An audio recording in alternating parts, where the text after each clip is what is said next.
My name is Doreen Biira, and I'm a media personality as well as a strategic communicator. Now, of course, today our focus is basically, and I wanted to start by giving us a verse in the Bible that comes from the book of Deuteronomy, chapter 8, verse 18, that says, "But remember the Lord your God, for it is he who gives you the ability to produce wealth and so confirms his covenant, which he swore to your ancestors as it is today. All of our skills and special talents that we use in our businesses are all given to us by God. And he did it for our parents and mentors, and he does it for us too." Deuteronomy chapter 8, verse 18. I think that's a really good conversation or a good verse in the Bible to start off our conversation today. And so when we're talking about positioning businesses for takeoff, there's so much that comes to our minds as well, because we start now to talk about the fact that most businesses do struggle between the first year and the fifth year. But then again, God does amazing things for other businesses that they will start and kick off and be successful and do all these things all in that space of 5 years. And we want to take this, of course, right from the top. And my speakers today, my panelists, if I would call them, are none other than Ms.Florah Mutahi, who is a well-known business person here in Kenya. I'd just like to give a bit of background into who exactly she is so we can get to know her a bit more. Flora is the founder and CEO of Melvin Mash International Limited, Kenya's largest flavored tea company, and she has extensive local and international experience in strategic leadership, business development, market penetration, as well as marketing. And she also has interests in real estate. She's also passionate about business, about youth, about entrepreneurs, which is why she makes a perfect guest for us today.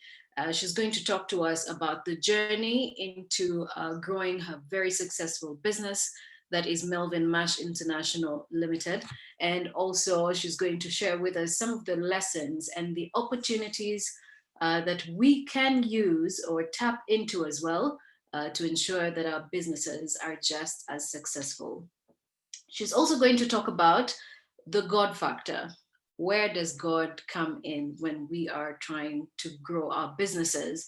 And our second panelist, ladies and gentlemen, is Pete Ondeng, who is a seasoned leader with global experience in the corporate, nonprofit, and public sectors. He spent some time in the United States. He's a trained accountant and attained his professional qualification as CPA in the United States, where he began his professional journey as an auditor. He's a thought leader, motivational speaker, media personality, and outspoken advocate on economic justice, good governance, and African development. And he's going to talk about the mindset of an entrepreneur. Is it really always about the money? Outside of the money, what else do we need to know when we are trying to do business? In terms of transparency, in terms of integrity, where does that all lead us? And just generally, how do we grow successful businesses? So here are a few house rules. I'm sure we are all mute as of now. In case you have any questions, write down below on your Zoom interface. There is a Q&A icon on your right, and there is also a chat room right there. We prefer that you ask your questions in the Q&A room, so we are able to sift through your questions and know who you're asking them, or to who of the panelists you are presenting your question. And in case of anything else as well, you can feel free to private chat me in the chat room right there. It's good to see you all on here. I'm seeing Abraham from Neri, who is saying you're looking forward to learning great insight on how to launch your business and ministry to greater levels. And seeing Winnie Njuki as well from Gong. It's really good to have you all, and so many of you as well who are connecting to this conversation here. I'd now like to start by inviting Flora Mutahi to share her journey into growing a successful business. And I would like to inform my panelists that you have 10 minutes of speech, and then we can respond to some of the questions coming through. If you're going to extend it, I'll give you an extension of a maximum of 3 minutes. So ladies and gentlemen, I don't know if to say a round of applause or I should just say a very warm welcome to Florah Mutahi, who is our very first speaker. Actually, it's afternoon. Good afternoon, everybody. And perhaps I can welcome you to a cup of tea. You can see it's written, my heart belongs to chai. I love my tea, and that's possibly why I got into tea. But this afternoon, I'll just take you through my journey as an entrepreneur. And I think the first thing I like to tell people is I was one of those people who never got a career calling. And I remember when I was in college going to one of these things that your mother puts you through and tells you have to go and listen. And I went, and the first thing I heard this lady, actually it was, okay, I forget her name right now, Gina Dean, and she said, listen, don't worry if you don't have a calling, it will come. And slowly as I went through college, I never got a calling. And eventually I just started learning to say accounts and finance because it was easy for me. And I think if they would allow me to share my content, what I wanted to do. And I think that's when it became really difficult because everybody was like, listen, what are you quitting to and what are you doing? But my then boss, who was a good friend of the family, then told me, come here. And she walked me through a couple of businesses that she was auditing. And she said, you see, these were trading, look at their turnovers now. And she said, whatever you do, please build a legacy. And those are words that never, ever, ever left me. While I was there, I actually used to audit in what would you call it, manufacturing firms, large manufacturing firms. And during the break, and this is why I realized this is not for me, I would be on the shop floor. I even forget to do my work. When my boss comes and asks me, what are you doing? I'd quickly run and pretend that I've been working. So obviously you can see the machines and things and just the whole fascination of how things work was already speaking to me. So then once I quit, I had nothing to do, sat home, no savings, no plan, nothing. In fact, I always thank God for my mother and my parents for trusting that, you know, this child is a child of God and has a purpose. Because I sat home ducking them for about 3 weeks. And then just on one time, we were struggling with salt to get it out of the salt shaker. And, you know, I wondered, why don't we have free-flowing salt in Kenya? And that became my first product. And that's why I keep telling people, oh, opportunities are around you. So this salt will flow freely all the time. And I started marketing it. I just drove myself to the supermarket, started marketing it. And as I was doing that, I sold to one of the largest hotels. And as soon as I delivered my largest order, at the time I was given 100 dozens, and I was like, my goodness, how do I do this? And I delivered, and the man tells me, I had borrowed money from a friend because remember I had no plan, no financial plan, nothing. And they tell me, come for your check in 90 days. And I said, 90? And they were like, yes, that's what we do. Didn't you do your homework? Didn't you know? So I decided I'm going to wear these people down. So I went to that hotel every day, pushing them for my money. And I met this gentleman who was sitting there and said, oh, my mother is disturbing me. Oh, she wants some money. I need to send her some money. She wants to do tea. And I said, why tea? And he explained to me that there's a monopoly lifted. There's a company that was, you know, doing tea. The monopoly had been lifted. Anybody can do tea.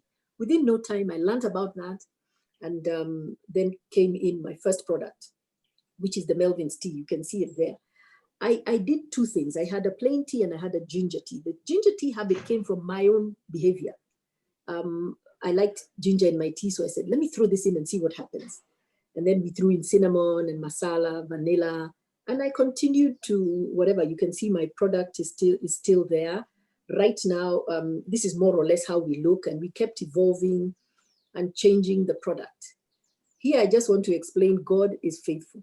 When I started business, when I used to go and market my product, I used to get lectures. Remember, I quit work. I only worked for 9 months. Everybody was like, you're never going to get married. Women don't start businesses. You're supposed to get a job.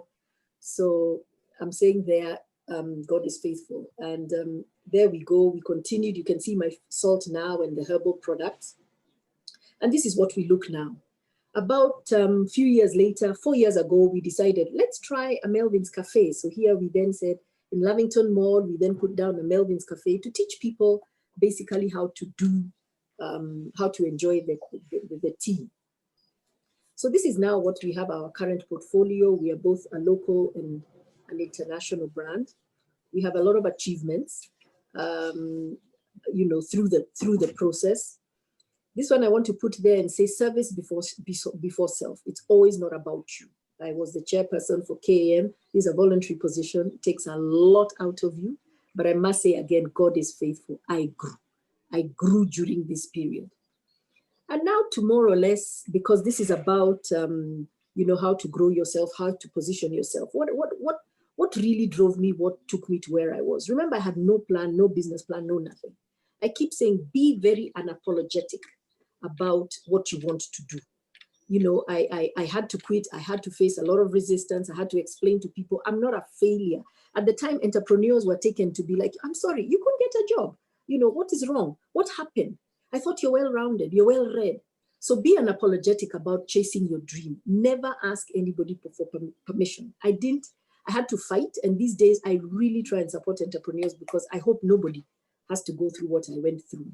The other thing I always say, move on your own time. Ask, ask, ask. I went into an area I had no clue about, and I went asking, and that is more or less how I made it. Financing is the next thing I find a lot of the youth asking, how do you do it? What do you do? For me, I always say, you start with the little you have. You know, do and the next thing I keep telling people is debt is not bad. Borrow what you can, whether you're borrowing on M-Pesa, whether you're borrowing from a bank. I always find people saying, I can't grow, I'm worried about debt. There's nothing wrong with debt if you use it wisely. But cash is king. Whatever you're doing, selling, sell and give. Try and sell and collect as quickly as possible. Right now, the SME narrative is very well listened to. People will listen when you say, listen, I'm still growing my business, pay me up front. Work on your business, not in your business. This is another thing that we tend to do. I went into a business that I didn't understand. So obviously I couldn't be the one doing the stuff. But I always tell people, when you want to start business, if I'm a technician, I'm very good at hair, I want to start it. Don't remain there. Don't remain there. Always learn to work on your business. How do I improve? Do a demand-driven business. Put yourself in the customer's shoes. What would a customer be looking for? Standardize. You know, standardize as much as you can. Invest in yourself. If anybody knows me, I'm always reading podcasts, books, training. I listen, I ask. I'm always doing this stuff. Networking, I can't say too much about this. Network. Remember I told you I was the chairperson of C.I.T.A.M? That was a brilliant networking. I can assure you it didn't. When they asked me, I said no. I must have said no for about a year. I finally had to take it because I said, this is the first lady, so I must take it. It grew my business in that particular year, 30%. There's nothing for I can say more around networking. Pivoting yourself, listening. What does my consumer want? Give the consumer what they want. Test. Shall I improve this? What do I do? How do I grow in this area? Plan with the future in mind. You know, today, if I was going to start business, I can assure you it might not be what I'm doing because COVID has come. We've learned so much more. There's so many opportunities, be it in the arts, be it sitting in my home blogging, be it in health and fitness. You know, these days, I had a member of staff who used to say, okay, sorry, my Swahili is not very good, but your laziness is what is my profit. There's a statement that goes like that. So because you don't want to put ginger in your tea, I've put it for you, but that is what I do. So look and see, how do you solve people's problems? And this is where opportunities lie, I keep saying. Persistence pays. There's nothing around that. We are now 25 years old. I have had many people who have fallen through as we have been building. Persistence does equal success. So in summary, commit to your ideas, take the risk. To scale your business, you must have a business model that is demand-driven. Embrace technology, digitization, the power of digital. Build resilience in your DNA. The people who are not resilient now during COVID did not survive, but build resilience in your team. Develop frameworks that can seize opportunities. Sit on the table where policies are shaped. Don't always sit for things to happen. You know, I learned that in my advocacy world. We wait and say, oh, you don't support SMEs. But when they send out questionnaires, are we there? Do we sit down and answer? Do we say, this is what I need? You know, manage your costs, build a strong business, package yourselves to communicate, become an investor darling. Tell your story because nobody else will tell your story. It is only you. Have the right mindset. And there's my whatever. Have the right mindset and it can be done. Take on opportunities, do things differently, ensure you don't miss out. Collaborate with each other. We are not competitors, we are actually collaborators. Today, partnerships are very, very important. And those who solve problems of inequalities are those that are most affected. We are women. You can see where there's a lot of inequalities. You can see where there are a lot of opportunities. That is where the business is. Collaboration is so important. I keep saying we are stronger together. Elevate your game and build your business. Thank you. Thank you very much, Flora Mutahi. That was a powerful presentation, and I can already see questions coming through for you. Elevate your business, collaborate with each other, take on opportunities, work hard. You know, your business model should be demand-driven. I mean, there's so many nuggets of wisdom that you've shared on here. So I just want to ask a question that's coming through from Kevin Muiruri, who is saying, how did you navigate the 90-day payment period at the start of your business? I think this is a very good question. Remember, I said I will wear them down. So I went in and I pushed and I pushed and I pushed. So I think eventually to get rid of me, I think I was paid in 60. But the real advice and the learning for me was, please do your homework. I mean, I had not done any homework. I can also give you another case in point. I'm not a tea taster.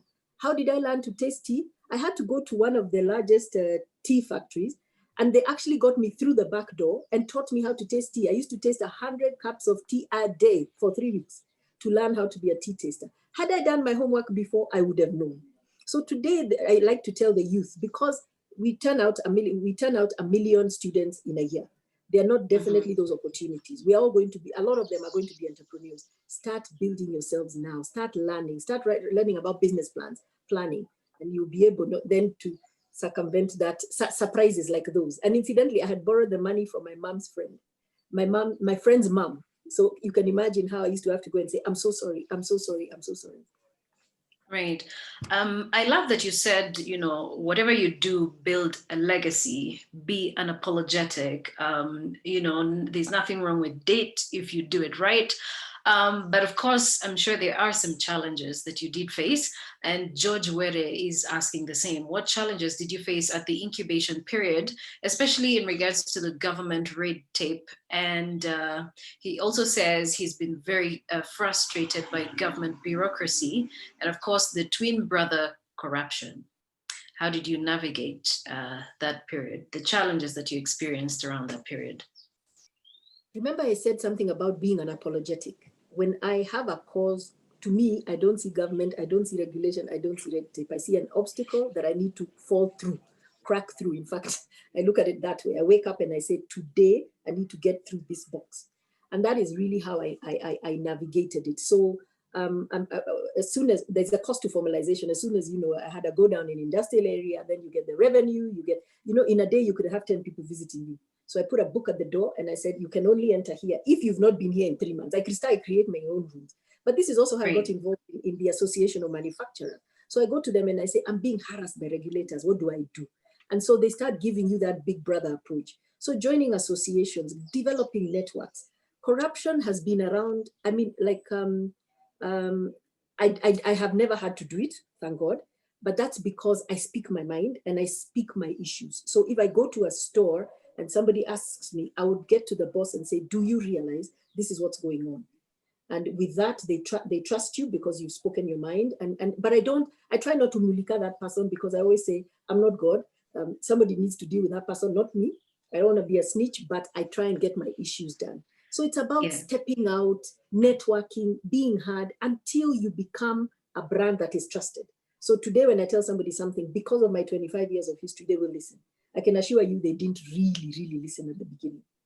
And just to tell him, I have faced all adversities one can think of. I've tried to sell my business 3 times. Got to the stage, there's even a whole year I never reported to my business. Thank God I have a very supportive mom. So she said, let's put in somebody, and he ran the business. I couldn't care less because it wasn't making sense. Building a brand is not easy, but that's why I put up the slide there about persistence. It is so important to be persistent. All right. You know, at the beginning of your presentation, you said that your first product was free-flowing salt. And then from there, you diversified to tea, which now seems to even be more popular and more successful. I don't know, than the salt itself. And that brings in the question of diversification. How were you able to just to diversify the product? I mean, salt and... Hello? Can you hear me? No, sorry, I didn't hear the question. Okay. It brings me to the question of diversification. Because, you know, salt and tea are totally different, totally different products. And this is also a question that Sir Albert Koche is asking. In terms of the threats of COVID and diversification of product, what happens when you face major market challenge, which might demand a rerouting of your business? Like I said, always make sure your business is demand driven. So chase the customer. So what we did during COVID, fortunately for us, because we have a very healthy proposition, all our teas are natural flavors, herbs. We don't use anything artificial. So I think the market responded to that. And actually we saw our sales increasing during this period. But then there's the other thing that comes around purchasing power. So all of a sudden, because of COVID, I stopped spending. I don't want to spend too much. So we noticed the market wanting the smallest sizes, the sachets, the 5 shilling, the 10 shilling. So we quickly ran to that and went to our suppliers and said, how quickly can you turn around and reduce our sizes? So it's about, the one message I can give anybody is follow your consumer. If your consumer goes online, we invested heavily in online. We then started, I mean, you can imagine 25 years later, I'm not that savvy. I am now very savvy online. I know what I want. I know how to measure. I learned, and I spent a lot of time on all these online courses. The rule is demand driven. Follow your consumer. Where your consumer goes, you go. Where your consumer wants you to be, you invest. Okay, that's pretty interesting. And so I want to ask, the pandemic, of course, has been tough on so many businesses. I don't know what your perspective is going to be on this. Do you feel like during the pandemic period, your business even flourished the more? Like you feel like people were using more salt, taking more tea because of the stress levels that we've been having. I mean, because honestly, yes, some people have had it really rough. Some have had to shut down, downsize their companies, the employees as well. But then there are other businesses that have just had the reverse effect. They're thriving more during the pandemic than others. What has this period been like for you as a business person? And what are some of the key lessons that you're taking out of it?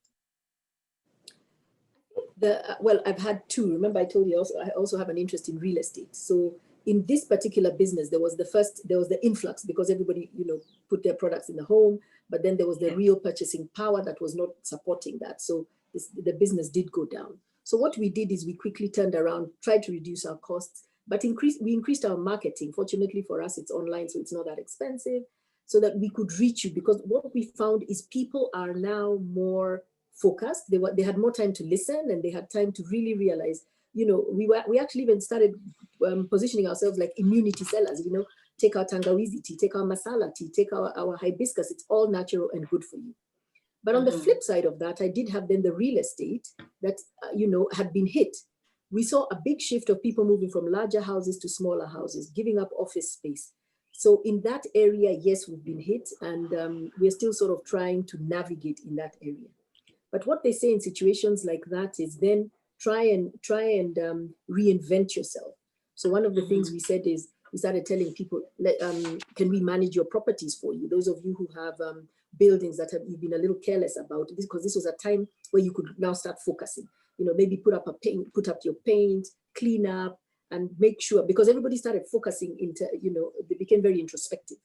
So it's really about adapting and how agile is your whatever. The other thing that we suggested, flatten your organization, remove the bureaucracy, make decisions quickly, because your customer now is present, is listening, but also everybody's speaking. So It's about also being quick, yeah. Okay, I'm going to ask another question, which is probably going to be my final question, but I'm going to implore you to please go to the Q&A section on Zoom so you can respond to all of these questions that are being typed here.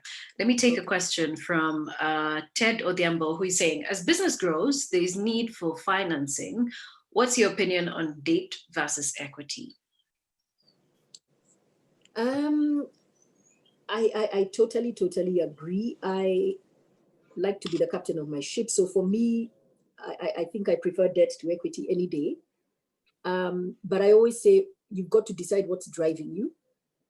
Right now, you guys are really fortunate. It's not about collateral financing. Well, there is a lot of collateral financing, but there are other options. So pushing and saying, listen, I'm not that big brand. Pushing and telling your supplier, make this and I will pick it in these ways. So I've over the years, because I started with really no plan, I did develop methods of really negotiating in how to basically build without a lot of debt. As I grew up, of course, now I'm able to take the debt, but I still do a lot of inventory financing, stock financing. I found many ways to go around it. There's nothing wrong with equity if you understand what you're getting into. I always tell people, invest in a very good financial manager and a very good lawyer, because I've seen a lot of businesses that started before me, some that were 100 years old, some that were whatever, and I keep finding entrepreneurs chasing money, and I keep telling them, it's not money that you need your market. If you sell to your market and they pay you, you will grow your business, yes, organically. So they get to a stage you definitely need debt, you definitely need a lot of money, but be very careful what you're getting into. Right. Okay. Well, can I take one more maybe? Are you mentoring? Do you mentor a set of young people? And if yes, how can people be able to access your mentorship programs? I'm very, very passionate about three things: the woman, the youth, and women in manufacturing. Why? Because when I was chair of the association, I saw there are really no women in manufacturing. Yet a lot of women manufacture something. They make cakes, they make sweaters, and they don't realize this is a business we can scale. So Melvin's as a company, through COVID actually, have started a mentorship program. We call it Melvin's Mentorship. We now have we've now mentored 30 women through an 8-week program, and then we hold your hand and open up opportunities. If you want to be, we use what we have, which is experience, but B, if you want to get into NIVAS, we'll try and facilitate that with you. If you want to get a particular supplier, if you want to understand your market. So we dwell into sales, marketing, finance, the more the practical side, because I always say there's schools for everything else.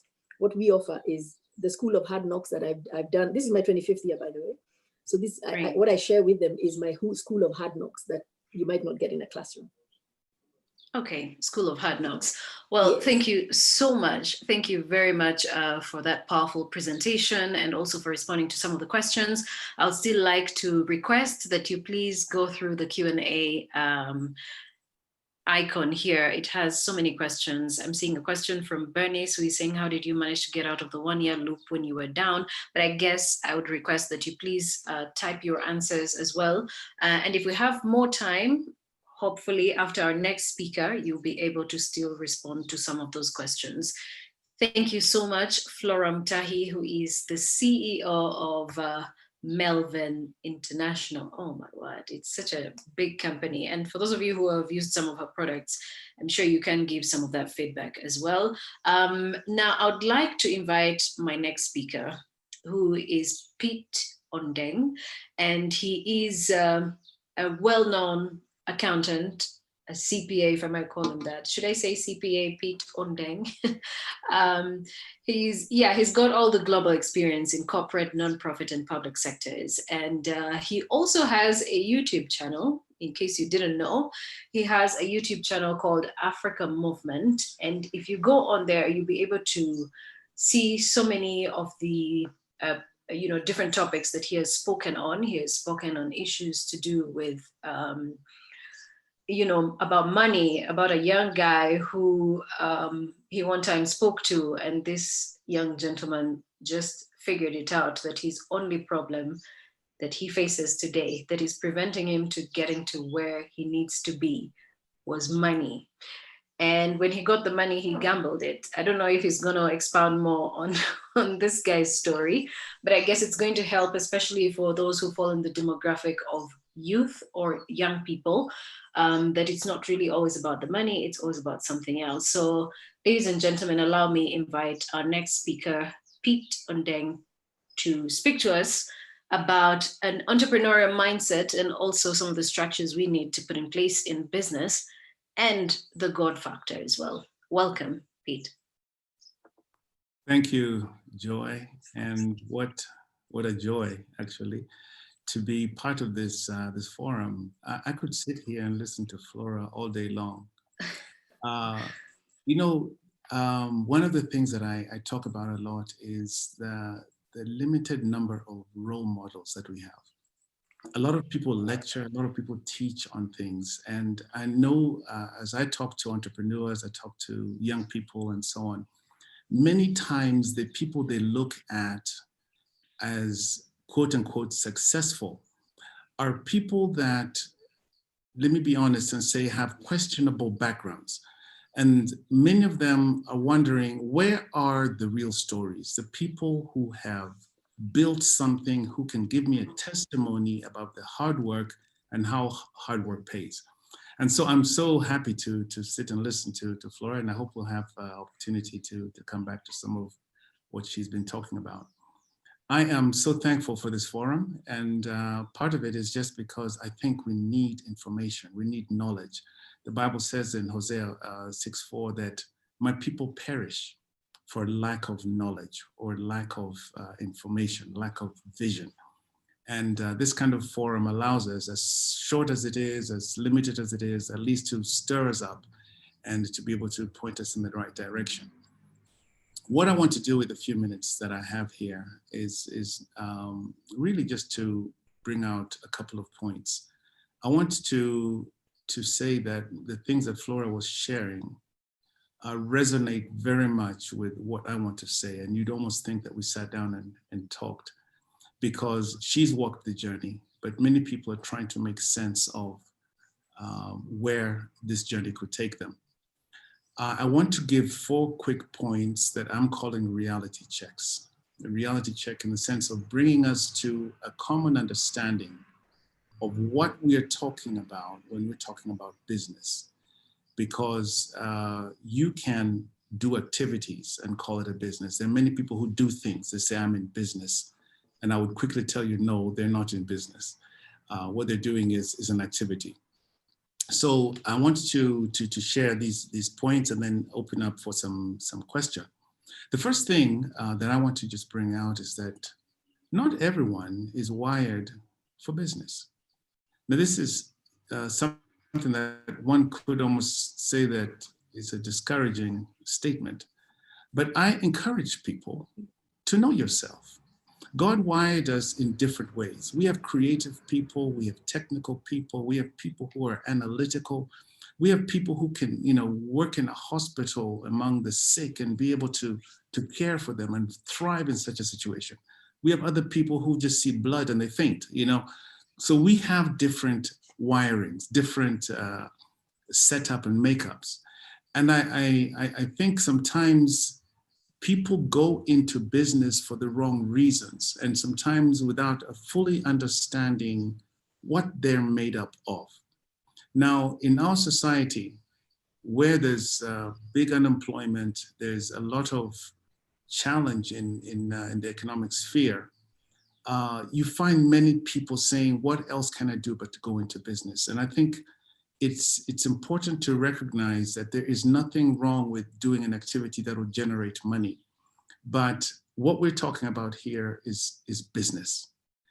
And there is a distinction between what I call hustling and building a business. And in our society, we have, and this is something I spoke about in the forum we had last week, and I just want to bring it out again, that we have essentially glorified this thing called the informal sector. People who are hustling from day to day, and I underscore again that I'd rather you hustle than sit at home and say, I can't find a job, I can't do anything. But seeing hustling as an end in itself. And I use the word hustle, trying to avoid the political implications or political connotation, because it is now becoming something with a meaning of its own. But over the years, we've sort of extolled the virtues of jua kali and informal sector. Government sometimes even seems to take credits as we've created so many jobs in the informal sector. And my response is shame on you, because many people who are doing work in the informal sector are doing it because they cannot get a job or they cannot do something else, not because that is what they studied or grew up to do. So there is a distinction, a very clear distinction. And on the distinction, if I can just sort of draw the distinctions a bit more clearly, a hustler is somebody who is making ends meet. That is somebody who is generally a short-term thinker, somebody who's trying to pursue whatever is in front of them. If you want to succeed in business, you have to be a long-term thinker. Now, that's what I also hear from the testimony of Florah, that you must have a vision. You must have something that is driving you, something that goes beyond the now. And too many people finding themselves in business without a clear vision, find themselves actually pushed by winds left and right because, and I use the example of a chicken that is eating and looking down and picking up whatever comes in front of it. If you see something to the left, it goes to the left.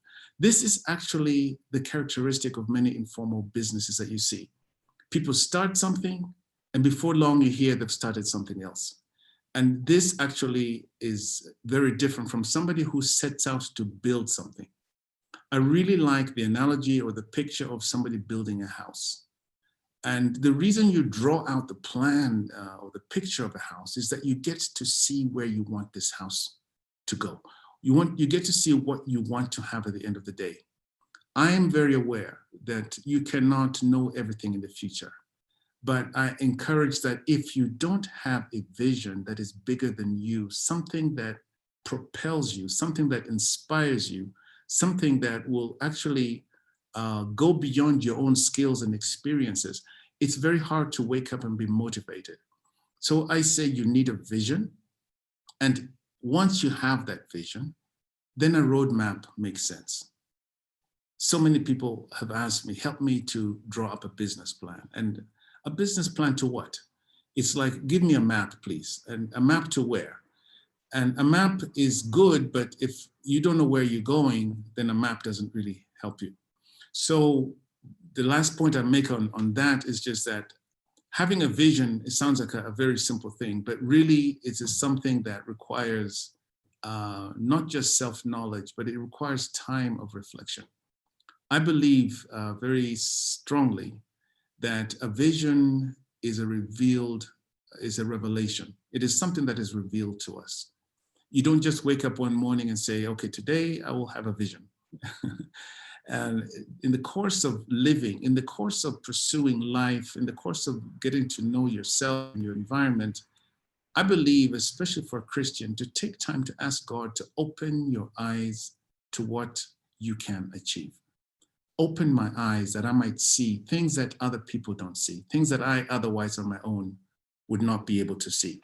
So that's all I'm going to say about this distinction, the short-term nature of the jua kali or hustler type business and the visionary kind of approach of building something. The next point I want to make, and this one sounds almost controversial, but I think I heard Florah also mentioning it. That is, business is not all about money. Now, that surprises many people because I thought you go into business to make money.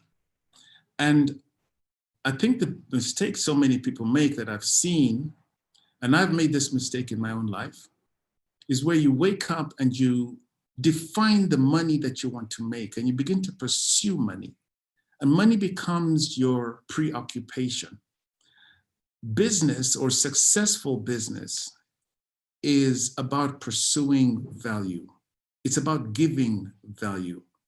Now, in business, of course, money is you could almost say the language of business. Money is how we interpret things. I measure value by how much people are willing to pay me. I measure the value of my business by how it has grown. I look at the assets and so on.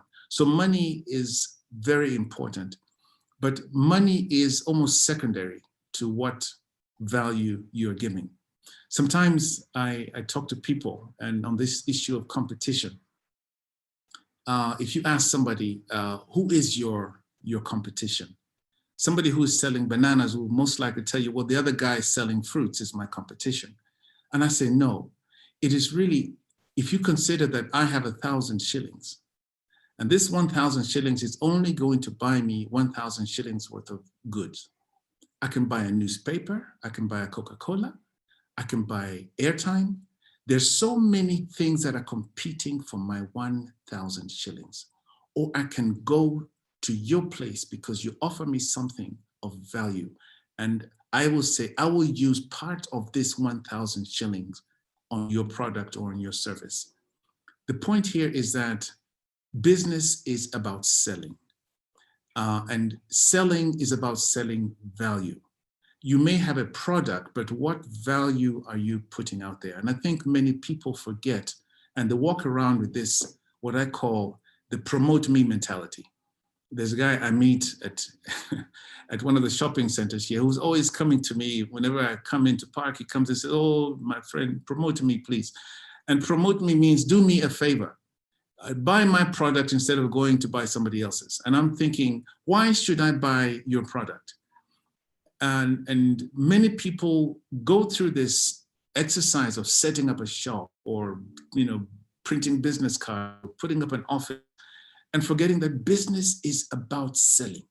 Selling is actually the bottom line. If somebody is not willing to dig their hand in their pocket and to pay you their hard-earned money, you're not in business.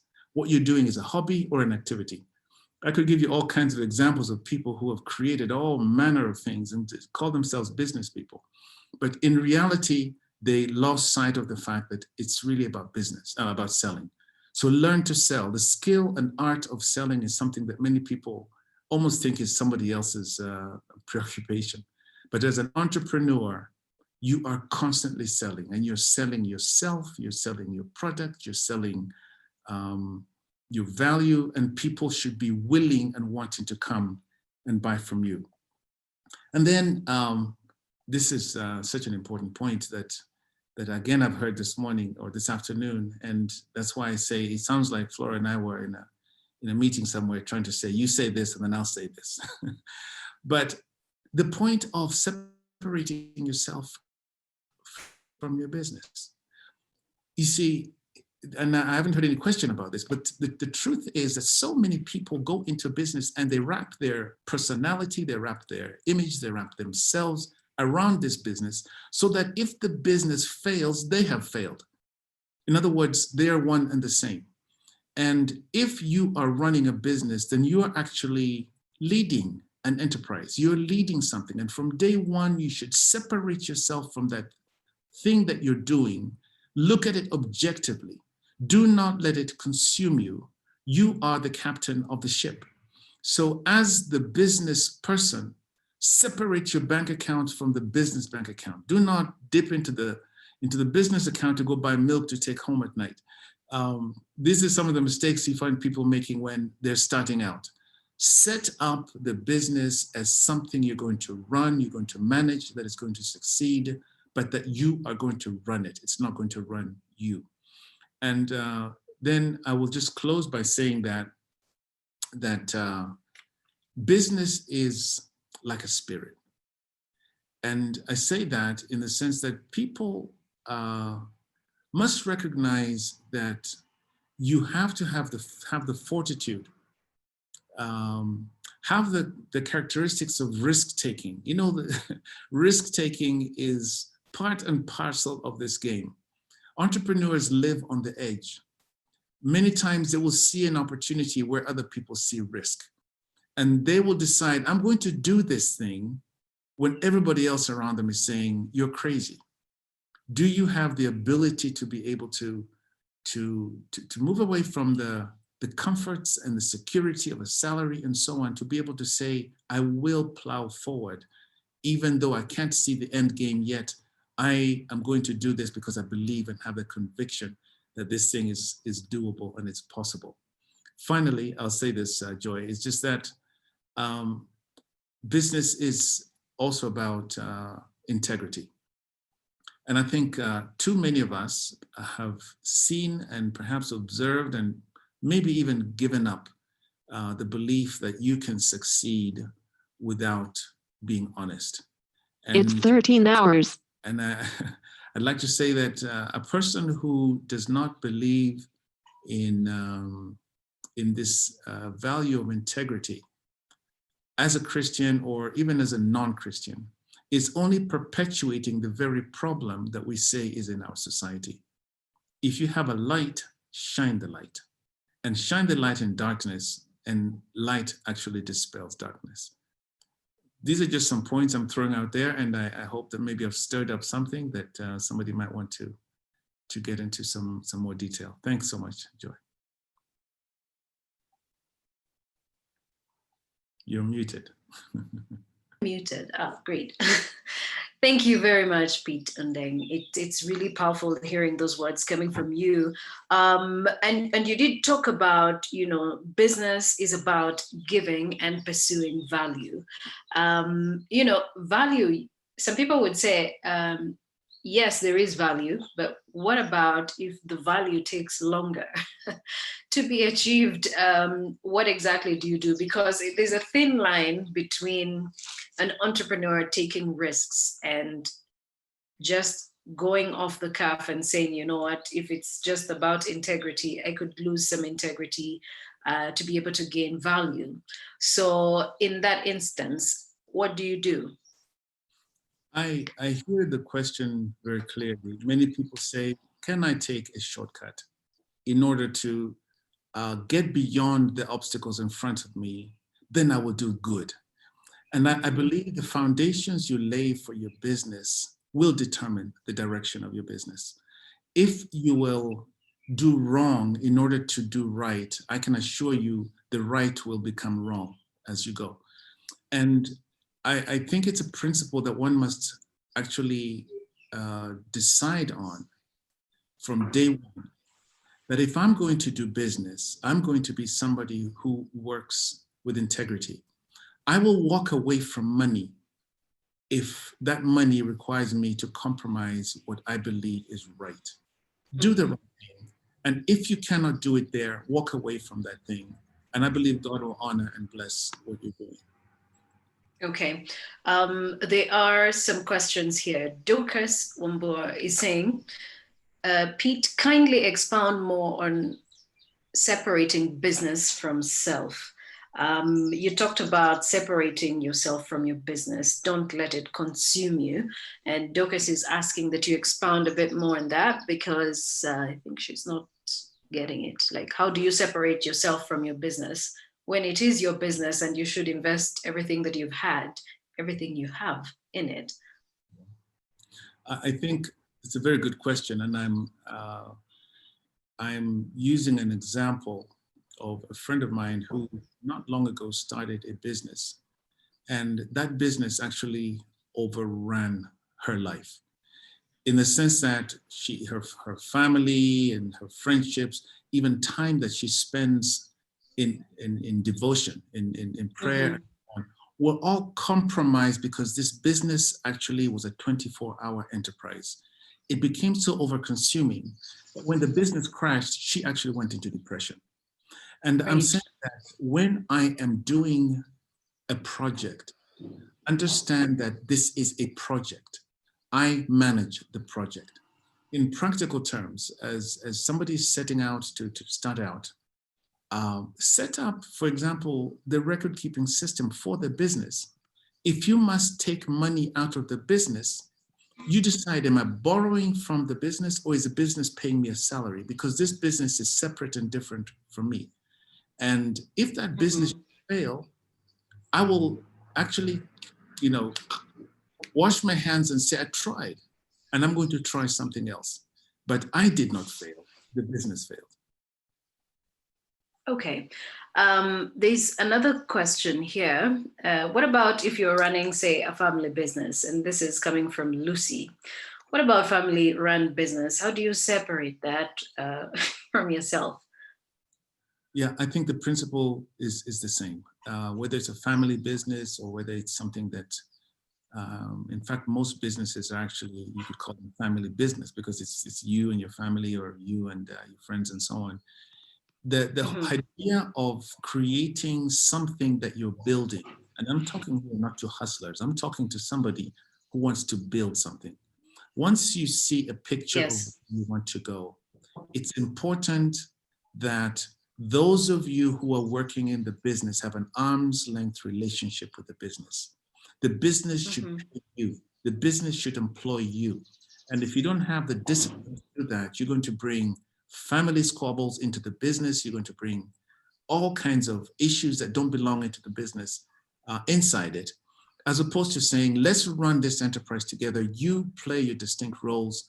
And after this thing, we can have the fights we want to have at the family level or whatever it is that you need to deal with. But this is such a crucial point that keeps many businesses from growing.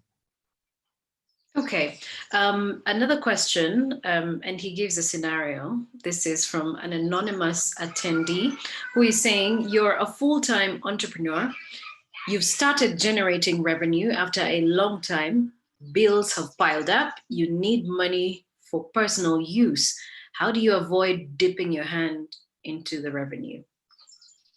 I think maybe you misunderstand me. The business that you're running is working for you. And the business should pay you. The business should in some way be able to take care of your needs. And there's a runway, long-term runway for some people before the business can actually give back to you. But if that business is not taking care of you, then it's going to be very difficult for you to take care of that business. So taking money out of the business just needs discipline and record keeping. If you are borrowing that money, you need to commit that I'm going to pay this money back to the business. If it's a salary, it needs to be a disciplined withdrawal where you know that I am only able to pay myself this much every month or every week because that's where the business is. But it's not where you dip in and use the business as just another pocket. And I hope that point is clear and I can expound further. I think it is. Protas PC is saying, as a business person and a Christian also, what is the relationship between money, markets, and morals? He's from C.I.T.A.M. Gong. That sounds like a professor. Money, markets, and morals. Yeah. You know, money is a tool that we use. Money, for many, many people, becomes actually a god. And unfortunately, because so many people put money at the very top of everything, if I ask the average business person, the average entrepreneur, the average person on the street, what is your biggest challenge? They will tell me money. Give me some money. And money is a powerful, all-consuming force that we really must manage. Because money, once you begin to pursue money, as opposed to pursuing value or pursuing building something that is bigger than you, that money only helps to do, once you make money your pursuit, it does touch on your morals. Because money does begin to compromise you. Money actually can wag you like a tail wagging a dog. What was the third M? Money, market. Morals. Okay. Money, markets, and morals. Yeah. Well, I hope I've answered the question that you okay. Asked. All right. There's a question. There's a question here, but he asks a follow-up question. So, is there a specific kind of business and money that Christian entrepreneurs can engage in, and not the other? I guess the Christian versus the secular money. You know, people struggle with issues that are really non-issues. Sometimes we do over spiritualize things. You know, business is about markets, and our previous speaker Flora said, get into business with the demand in mind. Don't get into business with the idea of, I want to do this. What are the people asking for? What are people looking for that I can fulfill? What problems are they facing that I can solve? And so if you look at the economy, that's how markets work. And so I don't think markets are Christian and non-Christian. There are some products, some choices that you have to make about certain things and say, this thing will destroy people. So I therefore will not sell marijuana, or I'm not going to sell a certain product because it's damaging to people. But really, I look at you as an individual. If you were to ask me what business you should go in, I first would ask, what's the opportunity? Then I look at what's your interest and what is it that you're able to, are you knowledgeable in this area, or can you grow in that knowledge to be able to succeed in it? All right. There's a comment here from Melissa Muiti, who is saying, thank you, Pete, for the powerful insights. I particularly liked the first point that not everyone is wired for business. This is not talked about enough. So how do you know when you're not wired for business and you actually feel that you've got what it takes? At what point do you actually say, okay, you know what, business is not for me. Maybe I should now bring in someone to do the business. I have the money, let someone else do the business. Joy, one of the things that breaks my heart as I have traveled the continent and as I have been involved with businesses, small and large, is that 95 and perhaps more % of the businesses that are being run in this continent are what you'd call informal businesses. Right. There are businesses that, quite frankly, are not going anywhere. And I mean that in the sense that, yes, they're helping somebody to trade, people buying to sell, people not adding value, people actually so caught up with the short term. And we have not positioned ourselves for growth as a continent, as an economy, as a country, and oftentimes even ourselves as individuals. That if you're going to grow, you must add value. You cannot just be somebody who is just trading around. And I'm sorry that I drifted a bit into that. To answer the questions about our orientation, everybody is doing something, but if you want to build a business that is like what we've talked about earlier in the program, you're going to have certain characteristics. You need to have skill, knowledge. You need to have also the fortitude, the determination, but also the opportunity must also be there. All right. Thank you very much, Pete. Just to go over some of the points that you did talk about, and I want to ask this follow-up question. You talked about the distinction between being a hustler and actually building a business.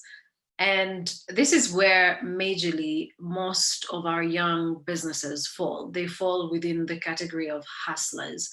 And growing it from a micro small business to a small business to a medium-sized business or enterprise, and then to a fully successful and profitable business, it takes a journey. It could take maybe between 0 and 10 years before they can get to the point where they say, we're now profitable, successful, and sustainable. So how do they navigate these waters? Because sometimes it gets murky, especially for young, small businesses, that they hardly get to see their 5th birthday. And this is either because they're getting certain business, what do I call them? Commandments wrong. And then there's some who just will shoot up to the 6th year and then out they go. They start thinking, I want to sell this business. It's no longer for me. But what advice would you give to these young, micro, small, medium-sized enterprises that they can grow it from a small business or micro business to a fully sustainable, profitable, and sustainable business? I'll give a couple of points of advice. One of them is that there is nothing wrong with starting small. And am I talking about hustler and business? It is not to denigrate the small beginnings, because sometimes you start where you are. The point that I would really, really like to encourage you is to look beyond yourself and look beyond the now and establish where you want to go with this thing. Number two, draw a roadmap. A roadmap does not have to be an elaborate business plan. It could be even just something on a piece of paper where you say, these are the steps I'm going to go through. And as I grow and I seek help, I may change this roadmap, I may change different things, but this is how I'm going to get where I'm going. It begins to inspire you when you not only see the future, but you also have something that shows you that you can get there. Most people go into business without a vision, but they also go into business without a plan. And that is why when you don't have a plan, a wind comes along and you change direction. And so you never really get to grow because you're simply not thinking growth, you're thinking survival. Mm-hmm. All right, start small, draw a roadmap, go into it with a vision and a plan. I love that. But now for businesses that are, well established, they also do have their own challenges. Maybe under declaration of their assets, of the business value itself. And that has a lot to do with issues with integrity and transparency and just doing things with God in the midst of it. What would you say to those businesses? It's a loaded question. You threw God in the end, but let me just unpack this question. Because God honors industry. God honors people who use what He has given to them to invest and to produce more than what was given to them. This is a biblical principle. And so in the course of running a business, you will run into a rut. You will run into the ditch once in a while. And running into the ditch, just like we heard earlier, does not mean the end. There are times you say, I want to quit, and it's looking up and saying, where can I draw the inspiration to keep going? You only grow actually when you have problems. And that is true in life, it's true in marriage, it's true in business, that there is no smooth sailing from beginning to end. And so I think that's one of the qualities or attributes that I was trying to also bring out, is just having that internal commitment that I will hit headwinds from time to time, but I am determined that I will not give up until I get a signal, and a strong enough signal, that this business is not going anywhere, and therefore I need to stop investing my time and so on into it and put it somewhere else. Joy, let me just throw two points here. I know you're winding up in some way, but it is important for an entrepreneur to be a saver. This is something that I don't think we talk about enough, because you build value, you build equity by what you have above what you used to have. And too many of us are thinking, I want to build my business and therefore I want a loan. And in fact, at the lowest level, many times we're saying, give them a loan so they can do a business. And I wish we would say, give that person an opportunity to save money and build up, even the little they're earning, so they can begin to build some equity and capital, so they own something. Right. The discipline of saving is a mindset of the future. Somebody who is not wanting to spend everything now, but is realizing that I have a future that I want to grow towards. And it's a discipline that I really want to encourage. Okay. I'm going to ask another question, and then I'll ask some of the other questions to Flora, because I see she also still has like tons of them coming through for her. Pascaline is saying, what exactly does adding value mean? I'm a home baker. How would I be considered to add value through baking? I think what you're doing is value. What's your name again? It was Pascaline. Pascaline.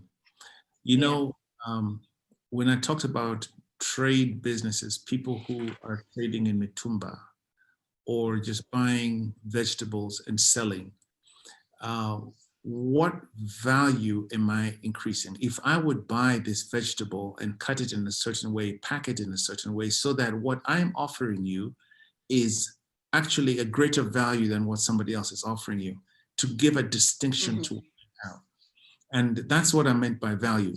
But too many of us and too many people who are going into business are going in, even if it's in the agribusiness sector, is to produce.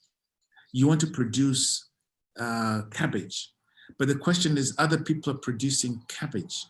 What value are you adding to your cabbage, whether it's in some packaging or something that you're doing that will set you apart from other people? We don't have enough manufacturers. We don't have enough people making things. And that's why I like that the person asking the question is saying, I make bread or I make cakes. And I want to encourage you to set yourself apart by making the best cakes. And may God go before you. All right. I'm in the tours business, but the COVID-19 pandemic has made it very difficult due to the travel restrictions. I want to venture into online stock trading. Does this work? It's also an anonymous attendee. I can't seem to get the name. You know, there is no prescription that I can give to somebody. And anybody who would come and tell you that quails is the way to make money, or this is the thing. Oftentimes, they're coming from one angle and many people get burned. But what I would tell you is that if you have the inclination, if you have the orientation, and you see an opportunity, and you're willing to take the time to study and understand the risks and understand the ropes of doing that kind of business. I know people who have made money in online stock trading. I know people who have made big money in dealing with cryptocurrencies and different things like that. And there is nothing wrong there, but rushing after something because you heard somebody made some money is dangerous, because you will fall into the trap of getting burnt and not really having a roadmap or even a vision that you would try to build, but simply chasing the wind. So I would agree that COVID has affected people. And let me tell you, Joy talked about the videos I've done. One of the videos that I talk about is when the river changes its course, even if you had a bridge, the most sturdy, the best bridge that was built for the river to go under it, if the storm changes the course of the river, so the river is going in another direction, yes, there are times when you must consider, is this bridge worth it anymore? I don't care how much I've invested in it. Some people have to reach that point and say that the wind's changed enough that this particular business of mine is not going to go forward, and I'm willing to swallow the loss and change course. Yeah. All right.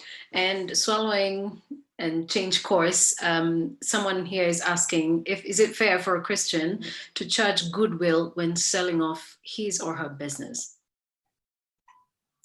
You know, I believe that if I'm selling you a business and my business is running, my business is alive and it's got markets and it's got customers, there are values in my business that go way beyond the assets I'm selling you.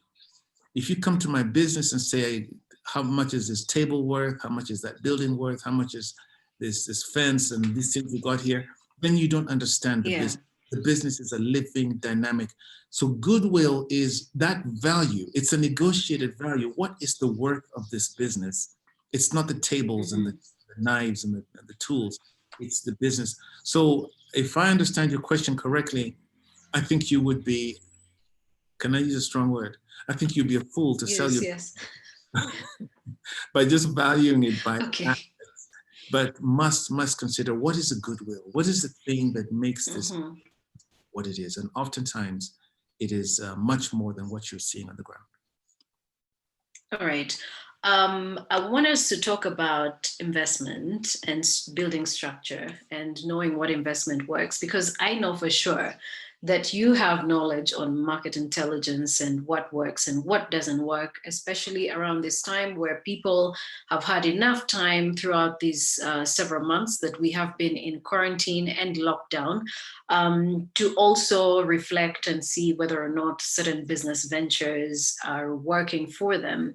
But can you speak to what works, especially now? What business ventures would work? Where can I put money if I have, say, I've sold my business over the last 9 months and I'm now looking for the next investment to make? Where do I put my money? Is the opportunity in agribusiness, agri-technology, where are the opportunities today? And also, how do we ensure that we have the right structures while making those decisions? I love the question because it's saying, can you get specific and tell me where would you advise that I invest? And I'm happy to advise on certain areas that I see are high demand areas, Mm-hmm. but also recognizing that you are different and you may actually not be wired for that particular field. One thing that I can tell you is that in the world, not just here, there is a looming food crisis. And that food crisis is creating a demand that you cannot fill. And when we think food, many of us think, let me go to the farm and dig and produce, cabbage or tomatoes. But the whole chain that is needed, that in fact COVID messed up with, was this value chain. Because from the person who's growing these vegetables, there's somebody who has to transport them. That's just part of the chain. Somebody may take this and say, I want to make tomato sauce out of this thing. And somebody else wants to do packaging, and somebody else is doing retail. Along this whole chain, agribusiness works because many, many people do what they do to make that chain work. So looking at that whole agribusiness chain, I believe if you took time and look at yourself, look at the kind of money you have and say, where in this chain is it broken? Where along this chain are people needing somebody to step in? Where is the opportunity? And I believe that you almost cannot go wrong along this agribusiness value chain, finding a spot, but don't try to be everything. Don't try to be a farmer and also be the transporter and be the retailer. And that's the mistake so many people make. But I'll just use that as an example of one thing. The other thing, of course, is just technology is growing around us, and many of us see technology as just something we use. But how can we use technology to solve problems? And I know many people are in that space. That's something that requires creativity, thinking, and also knowledge. But I don't think I should go beyond just maybe those examples that I've given. Okay, I just want you to talk about the books that you've written or that you've authored before I can bring back Flora to respond to some of the other questions she's not been able to respond to.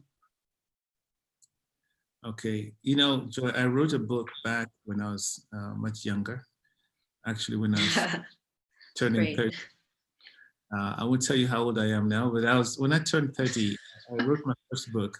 It was called Curious, all right. It was called How to Start Your Own Small Business. And it's a book that I picked up recently to look at, and I started laughing because it was written at a time when we had no internet, we had no email, we had no ATMs, it was actually another time, 1990 or so. We were living in another world completely. But so it's a book that to sell today would need to be updated and brought into a whole new dimension. But it's a book that makes me smile because the principles of business have not changed. The character of business, the objectives of business, and then the how-tos of setting up, managing, and being able to succeed in business have not changed. And that knowledge is out there. So that's one book I wrote. My second book was Africa's Moment. Africa's Moment is out right now. It is a book really that came out of my travels and the work that I did overseas and around the continent, and with President Kibaki's government as the head of the NEPAD Secretariat, that really is talking about the hopes and concerns from a very personal perspective, what I see for Africa and my desire as an African, a very personal reflection. Okay, and where do we get the books? Are they available in our stores here? Africa's Moment is out there. How to start your own small business it needs revision. It needs some work, and it's. Have you recalled it? Well, I think it just sort of fizzled out. It was not even online, starting back then. But Africa's Moment is available. You can find it in some bookshops. It's also online. You can buy it on Amazon.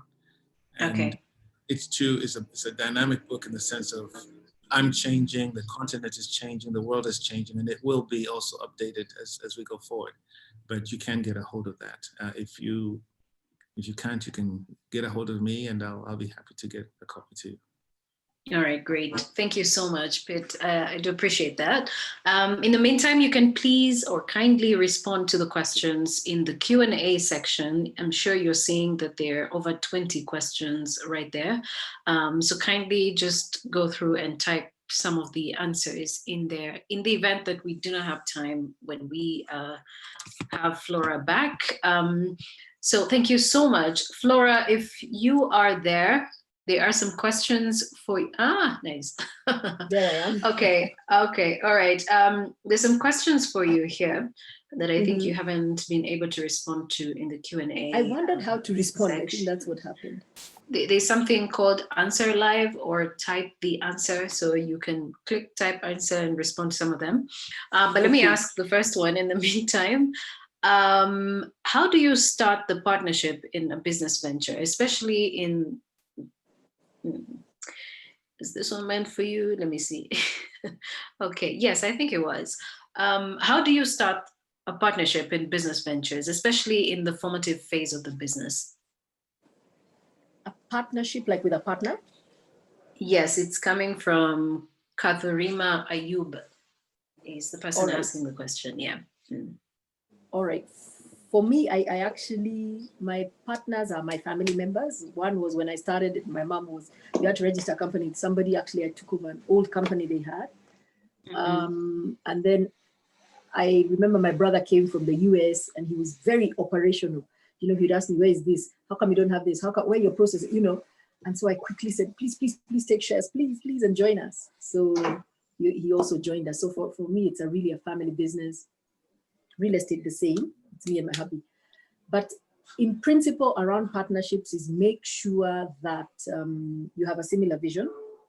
Right. But more importantly, make sure you can get over the honeymoon phase. What do I mean by that? I mean, make sure it's somebody that you can have a fight with and get over it and be able to bring rational decisions, because we always tend to pretend we're going to remain there. No, you don't. I mean, like me and my brother have some fantastic fights, and in 2 minutes we are laughing and saying, what was that about, But we're able to get over issues.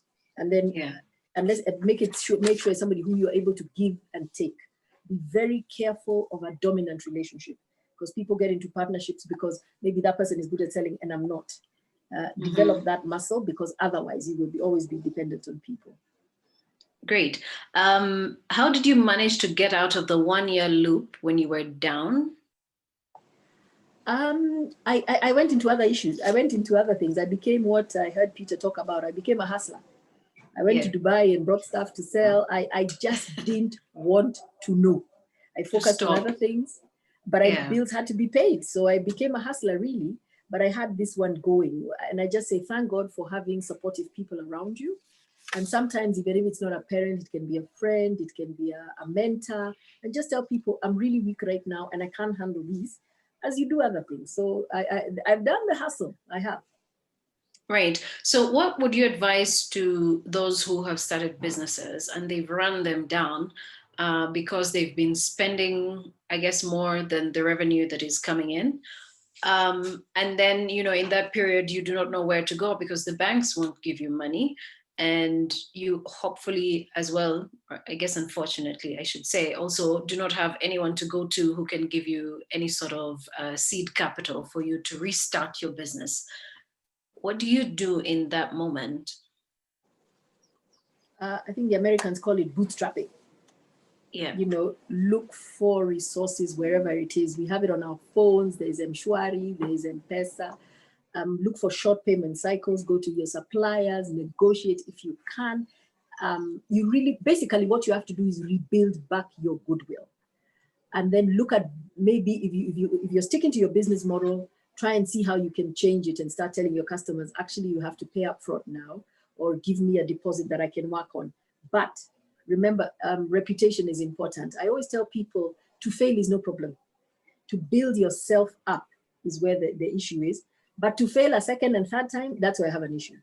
So it means you're not learning. So really it's about building yourself up and then looking for, there are a lot of interesting models going on right now. Like I talked about stock loan.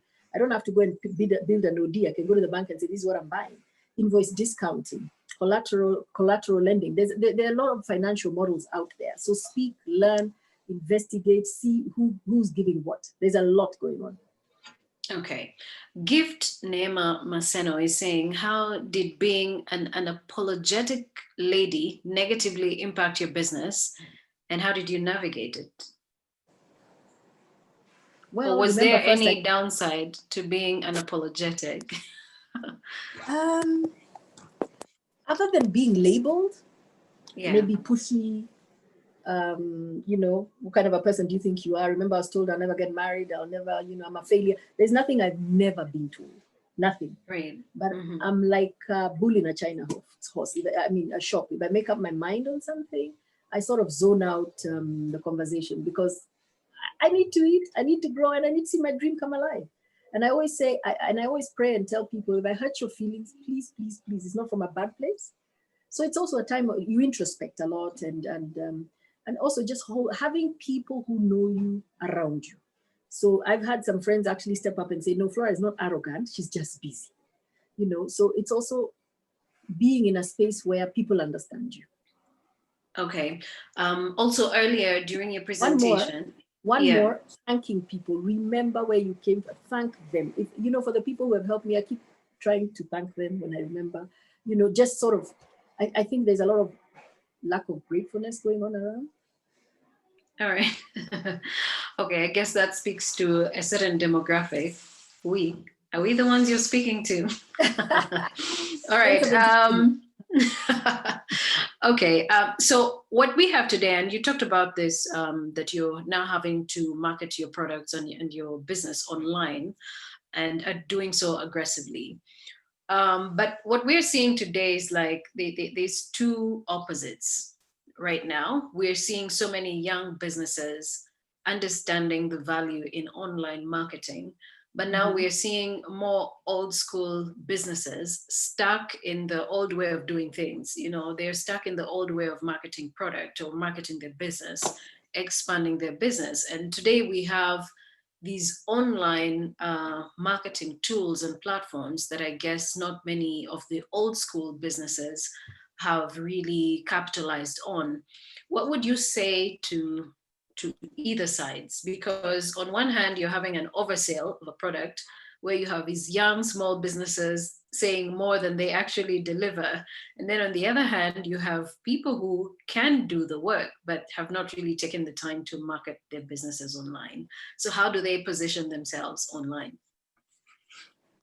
Number one, if you don't innovate, you die.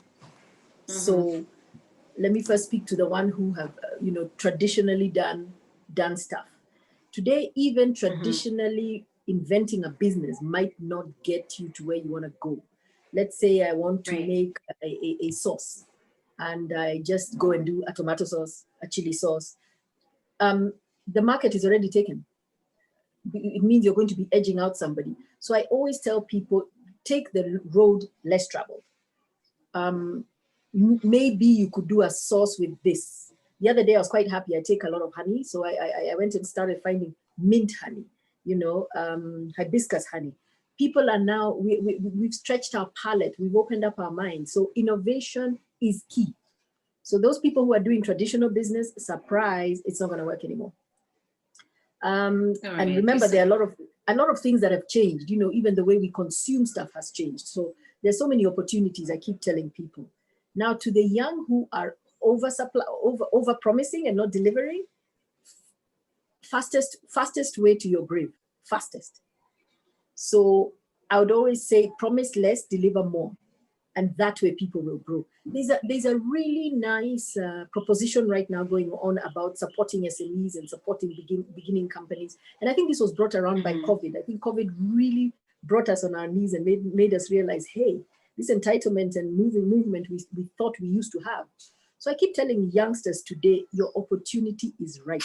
Promise, deliver more, and you will be able to build yourselves. So train, learn, innovate. Remember what I said earlier, follow your consumer. Yeah. How do I consume your product?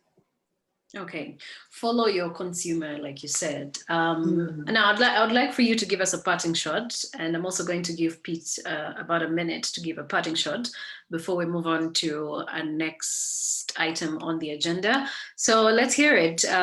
What's your parting shot to everyone from the 20-something-year-old business owner to the 50-something-year-old business owner? I think my first one would be build a business model that is demand driven.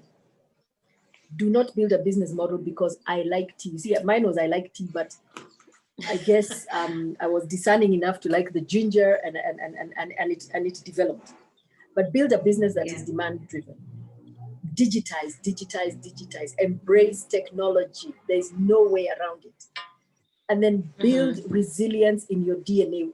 The way you supply a product, find as many ways to supply it as possible. Online, offline, as many channels as you can, because diversification is really what's going to make sure that you remain. Manage your costs, and have the right mindset. That is going to be so important. All right. Thank you so much, Florah, Mutahi. We look forward to drinking more tea and eating more salt. Thank you so much, and God bless you. And I would now like to bring Pete Ondeng to give us his parting shot. Thank you, Joy. Pete. Yeah. My parting shot really would be that at this moment, there are many people who are going through a fog. Many people who, whether because of COVID or just because of the climate that we're in, the global uncertainty that we're going through, are struggling to find direction. And I would encourage that before you plow forward and start running in a certain direction, take time to reflect. Take time, even go away, because this is a journey that's going to take some time and it's going to take a lot out of you. Take time to reflect on yourself, who you are, what's around you.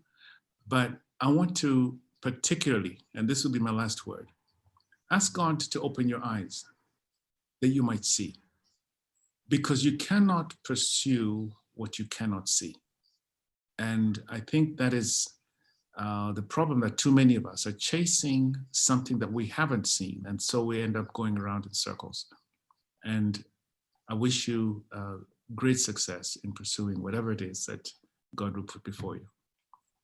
All right. Thank you very much, Pete. Much appreciated. I really do appreciate that. I've learned so much as well in terms of having an entrepreneurial mindset, but at the same time being unapologetic and going for it and following your consumer. Thank you so much for those insights, Florah, Mutahi, and Pete Ondeng. Much appreciated. We'll also go and look out for the book. Hopefully we can get it in all the bookstores that are available in Nairobi and beyond. Thank you for that. And please take time to respond to the questions in the Q&A section, because there are quite a number of them, so many of them for you, Florah and Pete. You can also go through and see there's so many questions that have been asked to you as well. In fact, there's so many, I don't want to even go there because I might be tempted to ask all of them. But thank you so much. And to all of you who have sent through your comments, unfortunately, I can't ask all the questions because they're quite a number. And if we set aside all of them to be asked, we won't have time for the other items on the agenda. So allow me the honor of now inviting Bishop Calisto Odede to give us our sermon for the day. And he's also going to lead us in our prayers that will lead us to close to the end of today's conference or forum. So ladies and gentlemen, a warm welcome to Bishop Calisto Odede. Thank you, Joy. Thank you very much, my friend Pete, and thank you, Flora, for the presentations. I listened right from the beginning and was quite challenged and enjoyed the presentation. I don't know if I can be able to share my screen here. Incidentally, yes, you can. I tried to go the direction of business also in my presentation. And it's good to know that you're tech savvy. Let's see. Fantastic.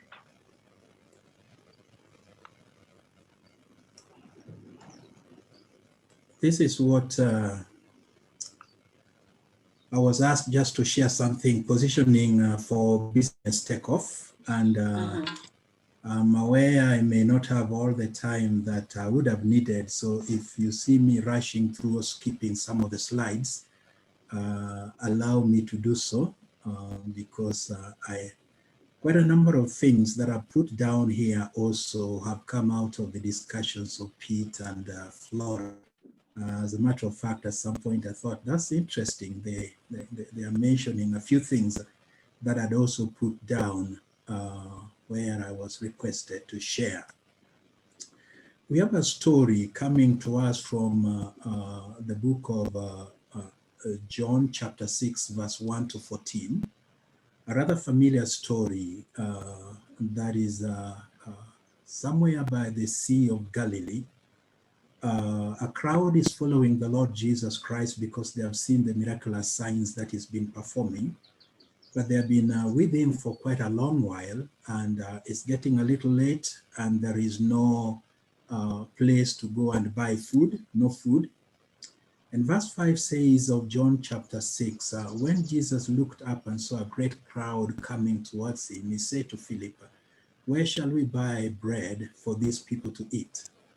He asked this only to test him, for he already had in mind what he was going to do. Philip answered him, 8 months' wages would not buy enough bread for each one to have a bite. Another of his disciples, Andrew, Simon Peter's brother, spoke up. "Here is a boy with 5 small barley loaves and 2 small fish. But how far will they go among so many?" Jesus said, "Have the people sit down." There was plenty of grass in that place, and the men sat down, about 5,000 of them. Other version would add in groups of 50. Jesus then took the loaves, gave thanks, and distributed to those who were seated as much as they wanted. He did the same with the fish. When they had all had enough to eat, he said to his disciples, "Gather the pieces that are left over, let nothing be wasted." So they gathered them and filled baskets with the pieces of the 5 barley loaves left over by those who had eaten. We've had our world rapidly changing. Someone has said in a span of 20 years, between the year 2000 and 2020, 75% of our life will have changed.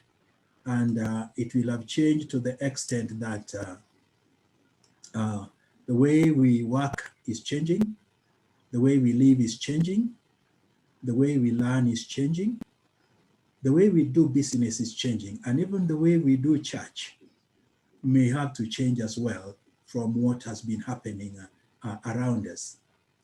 A renowned Christian psychologist, Paul Tonia, once said, the greatest tragedy in life is that most people spend their entire lives indefinitely preparing to live. Most people spend their entire lives indefinitely preparing to live. So they are always thinking of the future. And sometimes business initiatives can be like that for some people. Every time you meet them, they are starting something new, and they have been doing that for the last 30 years, and they haven't been able to get somewhere. It's always something new, it's always something new, preparing to live and never actually starting to live. Often this is tracked down to a lack of preparedness, a lack of positioning. Oliver Wendell Holmes once said, many people go to their grave with their music still in them. These are people who should have been singing some music out into the world, but they go to the grave while the music is still in their hearts because they did not manage to put the music out so that the music can be sung. And when Jesus looked up and saw a great crowd, verse 5 of John chapter 6, coming towards him, he said to Philip, where shall we buy bread for these people to eat? I think the first thing that one needs to look at when we are thinking business is identify a need, meet a need. What is in academic circles, we talk of gaps. What is the gap out there that I am actually going to fill? Identify that gap and then step out in order to meet that gap. In public theology, we talk of a theology that goes outside the church, a theology in the marketplace, but a theology also in the business arena. And we can only develop the theology in the business arena when we begin to have the concept that actually God can use us to meet a certain need out there that people do have. For Jesus, we are talking of a great crowd of people that had a need for food. They needed bread, they needed to eat. And so that's the need that Jesus saw among this crowd, and a need that needed to actually be met. For some of us, we may think of different ways of wealth creation. Some of us, we may even use our recreation, what we love to do, and a hobby kind of thing, and turn it into a business that God is actually using to meet a certain need. So think of a need and think, what is the gap that I'm filling? I think it is my brother Pete who mentioned about the quills. There was a time in Kenya when people used to sell quill.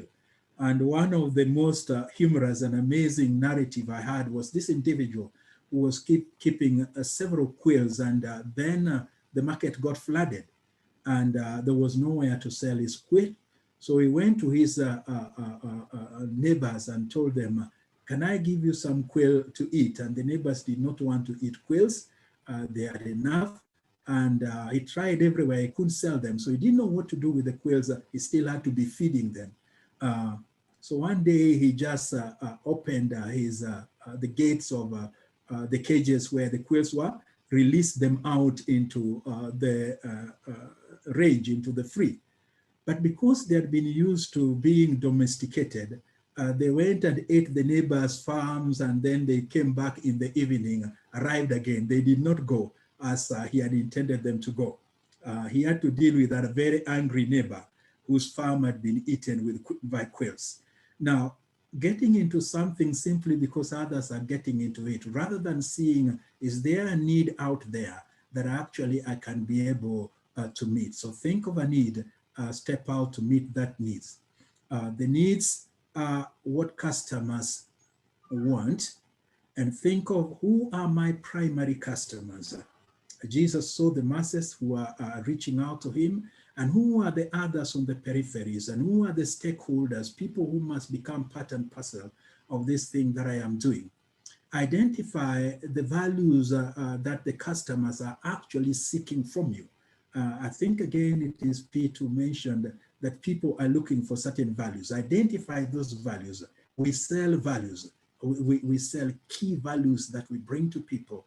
And the product or the service that you're actually providing, the relationships that you are fomenting with your customers, the image or the brand that you want to build. Begin to identify that and begin to think yourself, this is how I will be unique. This is how I will be meeting this particular need, just as Jesus began to identify the needs. But then the Bible says, he asked Philip where he will get the food from, but he asked this only to test him, for he already had in mind what he was going to do.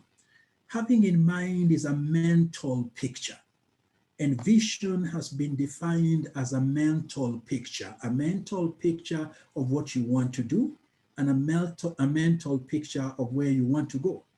And the Bible says that Jesus always knows what to do. He's got a mental picture of where actually he wants to go. And this is what we refer to as a vision. And there is a sense in which, as a Christian, we need to integrate in the mind of God in what we are actually doing. What's God's vision? What's God's idea? And as we allow ourselves to be influenced and get the mind of God into what we want to do, He'll actually propel us forward. He'll give us insights that we actually did not even think about before.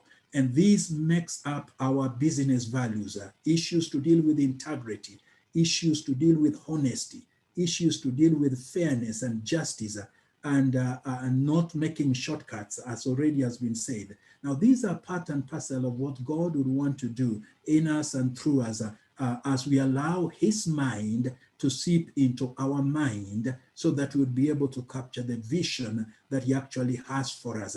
So as you think of startups, think of what is the mind of God? What is the gap out there? And how is God helping me by putting something in my mind, something in my heart, so that I may be able to step out and fill that gap?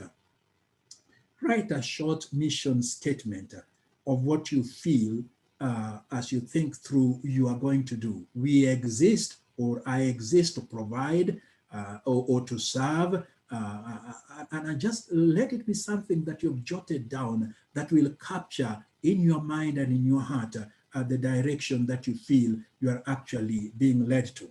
And perhaps if you are Jesus Christ and Philip and Andrew, you want to start a restaurant that is called Loaves and Fishes Family Restaurant. And you have the 5 loaves and you have the 2 fishes. And what you want to start is a Loaves and Fishes restaurant, but do it in a quality way as your startup, coming out of the need that you have seen. There is a need, people are hungry, people need bread. So you want to start a Loaves and Fishes family restaurant to reach out to these needs. Now, in starting, it is important for you to identify some enablers and some pains. What do I mean by pains? Places where you will find there are weaknesses and places where you will find there are some threats, things that will be a challenge to the growth of your business. Please identify them. And Philip tells us he had some challenges, and he looked at his pocket and he said 8 months' wages would not buy enough bread for each one to have a bite. So he's already considered his cash and looked at his cash and felt, with the cash that we have, we cannot be able to buy enough bread for everyone. So think in terms of the pains, of the threats, the weaknesses that you have, and consider them and take account, because you will begin thinking, how can I counteract these weaknesses that we have and be able to still have a startup in spite of these weaknesses? But on the other hand, think of some strengths. Andrew, who in the Bible, wherever he appears, is always bringing Jesus, people to Jesus Christ, is this guy who has a face like a doormat, who always welcomes people. Whenever you find him in the Bible, people are approaching him. He sees a boy with 5 small barley loaves and 2 small fish. And to him, something that he would have ignored, he begins to see these as strengths and as opportunities. We call these enablers, things that would actually enable you. And they may not be major things, they may not be great and mighty things, but it's a question that you ask, what is in my hand? What is it that I have in my hand? Or what is it that I can have access to very, very easily that can actually give me some kind of startup, and then go into that area, begin to use them as an enabler to start enabling you to step forward as you think of your business venture. It is also important, as we look at Andrew, as we look at Jesus, as we look at the small boy, to think of some strategic partnership that will bring fruit. And of course, the greatest partner that we have is God, who needs to be at the center. But also think of partnership either with friends or with family members, people that may be seeing the same vision that you're seeing. And if you linked up with them, you'll be able to make a great input. The synergy that you build together will take you a little far.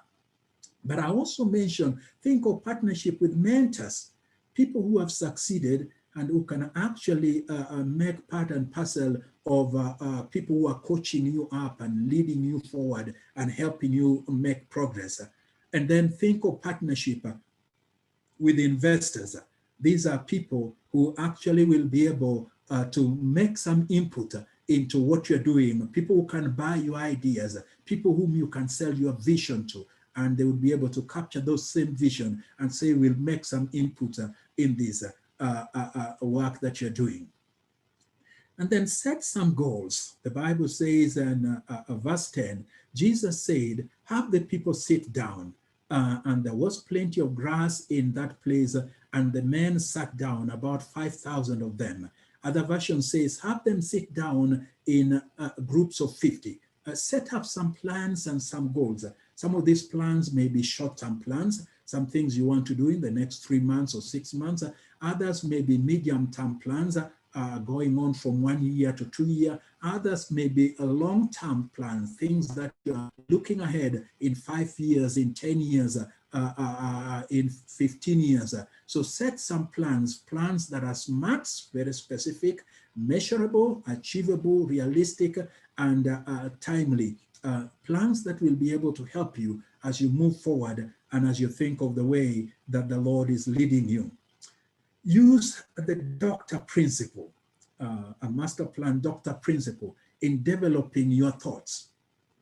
D stands for direction. What direction am I thinking of going? O stands for organization. How do we organize ourselves in such a way that actually we are able to move forward? C stands for cash. Do we have enough cash? If we do not have enough cash, where do we actually get it from? T stands for tracking. How do we track what we are doing so that we are actually able to build up? O stands for overall evaluation. How do we evaluate what we have done so far and where we are going? And then R stands for refinement. We need to continue refining what we are doing. Our failures need not just to remain as failures. We build up on them so that we are able to reach out onto a platform where we can actually make some progress. This is what I call the doctor principle: direction, organization, cash, tracking, overall evaluation, and refinement. Using that as a planning model to just give you a way forward. Now, I've mentioned a bit about cash there, and allow me just to say some things a little bit here about money. I want to be able to say everything that I thought I would be able to say. That money does not have a personality of its own. It acquires its personality from the person who is holding it. Money can sometimes influence the way we act, and this influence is coming either from our parents or our past experience with money, so that sometimes if we had enough or if we lacked, that will influence us. Some hoard money, others are carelessly generous with money. Some are very responsible in the way they use money. Some invest conservatively, others take risk, others are afraid to deal with money at all. Now, understand your money personality. And money has a personality. The money monk is the guy whose morale is boosted having money. When he has money, he has a lot of people round about him. The hoarder is the fellow who actually keeps detailed records and being able to go, what did I spend this money on? How did I make this call? And going into detailed record. The spender is the one who, when they have the money in their pocket, it is itching them, and itching them so much that it just must be spent. And then, of course, the avoider is the person who does not want to deal too much with money matters. Identify your money personality. When I have money, what is my personality? And if you do know, and within that personality, you're seeing some kind of a weakness, please then model and move on to the right kind of personality. And the right kind of personality is the stewardship personality. Begin to see yourself as a steward of the money that God has given to you. And we can't fake stewardship. It will show. It will show in our M-Pesa accounts. It will show on what we are spending the money on. So you really can't fake it. You need to be able to say, I'm going to use my money in such a way that it will honor God and bring glory to God. And the essence of stewardship is that we be faithful, because God has given us those resources so that we can actually progress. Please avoid the debt trap. And Proverbs 22 verse 7 says, the rich rules over the poor, and the borrower is the slave of the lender. As you think of startup, you can borrow money, but I make a distinction between borrowing and getting into debt. When you get into debt, that is the state where you're actually unable to service your loan obligation. There is a difference between loan and a debt. And as a matter of fact, it's very difficult to start up some businesses without loans. So do get loans, but do avoid debt, because debt is a trap where now you are unable to pay back. And many individuals are financially paralyzed by debt, credit card debt, mortgage debt, car loan debts, which they are unable to service, thus becoming slaves to the banker. If you are in debt, please stop borrowing. Find ways to increase your income legally, not illegally, and then be creative. Sell some stuff if you must, spend less, divert every shilling you can towards attacking that debt, so that actually you can get out of the debt and come to a state where you can service what you have manageably. Steps towards some financial planning. Summarize your financial position, assets, and liabilities. Where are we going when we are thinking of business? You must have some financial goals.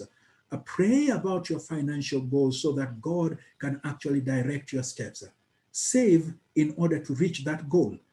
You do not make major purchases with your earnings. Make them from your savings. And saving includes cooperatives. Saving include get into chamas, get into merry-go-rounds, and into these groups so that you can actually be able to save, increase your cash flow, and make some margins. Prepare a budget. My recommendation to you, 10% pay God, 10% pay yourself, 80% pay your bills or pay others. And out of paying yourself, make that your investment. I say there, be a Proverbs 31 woman, but do not be the reverse, a Proverbs 31 man.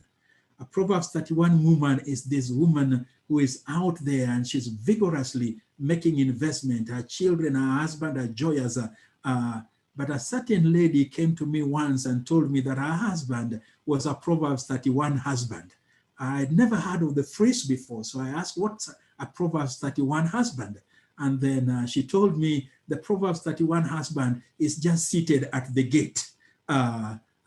Is seated at the gate every day. He goes out to the gate and is seated at the gate. Now that guy misunderstood the Bible, because the gate then was the government. And it simply meant this fellow was in the government. There are Proverbs 31 men who are seated with remote controls in their sitting rooms, seated in their houses all the time, allowing their wives to be the ones who are being creative. Don't be a Proverbs 31 man. Tend towards a Proverbs 31 woman. When these loaves and fishes were put into the hands of the Lord Jesus Christ. He gave thanks, and then he gave them to the disciples. And what appeared to be so little was multiplied to the extent it actually fed 5,000 people. It brought in some resources. So put what you have into the hands of God. Yes, bring it to prayer. Invest wisely, but bring it to prayer, and the Lord will multiply your resources. I think Joy began with a verse from Deuteronomy 8, verse 18. It is the Lord who gives you the power to get wealth. And that power can multiply what you have. Go for it. Take off. Initiate the business. Do not be afraid of failure. Failure is the back door to success. Take stock and avoid any wastage. You see, they came back and they collected all that they had, and it was able to fill 12 basketfuls. Make profit, but it must not be an idol. Bring glory to God, even through your business. And may God bless you all. Thank you very much. Right. Bishop Odede, thank you so much for the powerful message in your presentation. Really, really do appreciate it. But I'm guessing, you talked about understanding your money personality, and there's so many of us here who would like to understand a bit more about the money personalities. Understanding your money personality, there are those who are monks, there are those who are hoarders, there are those who are spenders, and then there are those who just avoid money altogether. Which of these personalities should we as Christians partake in, and which ones should we stay away from? Thank you very much, Joy. I think all the ones that I mentioned there have some negatives and some positives. I think the negative bits of those that you need to avoid, there are those of us who money for them, the monk money is like a power, and you feel very, very strong when you have money. That's a negative bit of that.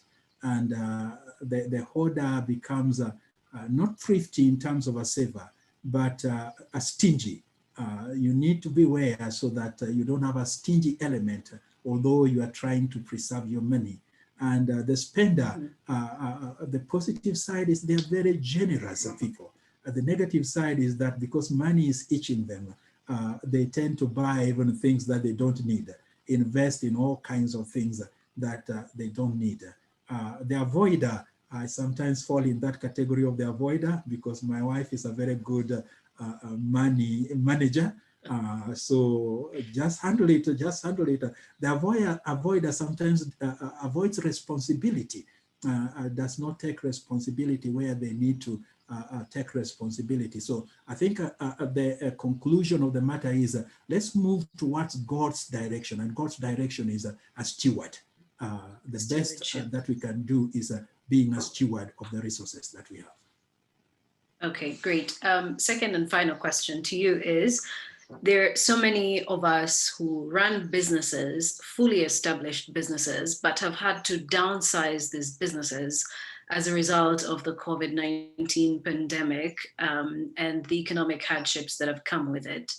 And a lot of those who fall in the category of now micro small businesses could be or could have been some of the victims of those who run the fully established businesses. And now they possibly are in a phase where they feel lost and do not know where to start from the micro side of it. And also from the fully established side of it, they feel that maybe they did not do right by God by downsizing because of the unfairness that could have been associated with it. What words of wisdom would you pass on to us? This has been a very difficult time for the entire world. Very, very difficult for businesses, including the business that I belong to, the business of church, if I may call it a business. The challenge is that we've had even some churches, especially the smaller churches, which actually have closed, and some of them are unlikely to open. Part of the church that I had belonged to, and C.I.T.A.M as well, have been involved in trying to assist some pastors to be able even to go through this difficult time, because it was very difficult, and not necessarily pastors from C.I.T.A.M, pastors from other churches, because of the difficulty. So I think this is the truth also for most other business. So some organizations, some businesses have actually had to downsize, dismiss their staff. It's survival. And the important thing is when we go through this rather difficult time, to know that it is temporary. A time is coming when Corona will actually end. A time is coming when we shall sit again in full restaurants and rejoice. A time is coming when businesses will begin thriving again. So let's look at this as temporary. And those of us who have had to close down, those of us who have had to put off some stuff, just think when we pick up again, I'm going back for my staff. I'm going to get them back again in business. I'm not going to leave them out there in the cold, so that you're able to just thrive. But certainly it's been a challenge for the entire world. And a number of people have been able to readjust. I think of schools, certain schools around Thika that I'm aware of, that completely shut down, and they've turned their property into a mattress shop or something like that. It's no longer school. So diversification, as someone talked about a little earlier on, being able to diversify sometimes can help us get through this difficult time, as we look at, again, another gap that we can fill, even in spite of Corona. Great. Thank you so much, Bishop Calisto Odede. Much, much appreciated for that encouragement as well. I would now like to invite our Reverend Dr. Jacob Kimathi, who is also the patron for the C.I.T.A.M Business Forum and senior pastor at C.I.T.A.M Kangundo Road. Welcome, Reverend Kimathi. Well, thank you, Joy, and thank you, Bishop Calisto Odede. Thank you, Pete Ondeng, and thank you, Flora Mutahi. We have a day of our life. Those nuggets that have come through are so important. We are so blessed, and we really, really, truly appreciate everyone that has made this possible. Actually, what Bishop Calisto said last, asked by Joy, precisely that's why we have called this conference, to encourage all of us to arise again from where we may have fallen due to the coronavirus pandemic, and to move up again. I know we can start again. We have the capacity, the resilience, and we need each other. We need each other to be able to rise again. I believe all of us are actually on their path, and whichever is your path, some have smoother paths, others they are starting, others are in the middle. Whichever is your path, keep at it, perfect it, and learn what you can. And I know the Lord is going to bless your business. Thank you so much. I think at this point, I would like, now that Bishop is still with us, it will be good to ask him to pray for us again, pray for C.I.T.A.M people, pray for business people, pray for the church. It is true, some churches are already without pastors, pastorless, and some pastors are churchless as we talk because of the COVID-19. We want to ask you to pray for us and to pray for the next 2 days of our conference, that the Lord is going to bless us. Over to Bishop and then back to Joy and John. Thank you. We want to thank you and just bless you and give you praise and glory for bringing us together as people who are interested in business. And we thank you that you are the Lord God who is full of ideas. You always have something in mind. And for that, brother and sister, whatever you have in mind for them, Lord, give them that insight so that they may be able to meet that gap that is out there among the people or in the marketplace. We pray too, Lord, that those who have had challenges and with their business during this COVID-19 time, we pray that you would be able to help them to pick up again so that they can put food and resources on the table and they would be able to meet with their obligations as well. We want to honor you, Lord, as we pray for the wider church. We remember those churches that have completely shut down and the congregations cannot be able to come back. We think of pastors who are struggling again to restart their churches and pray for them.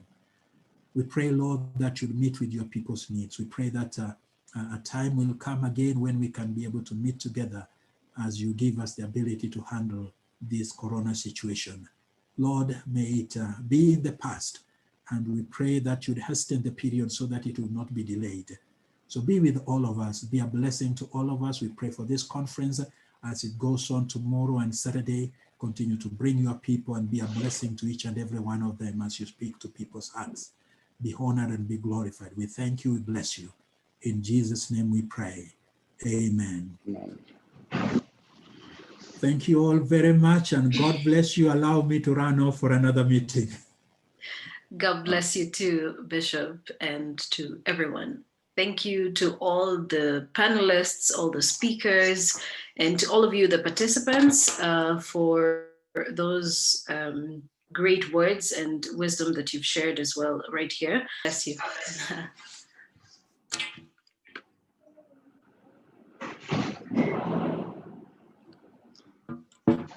Ooh, wow.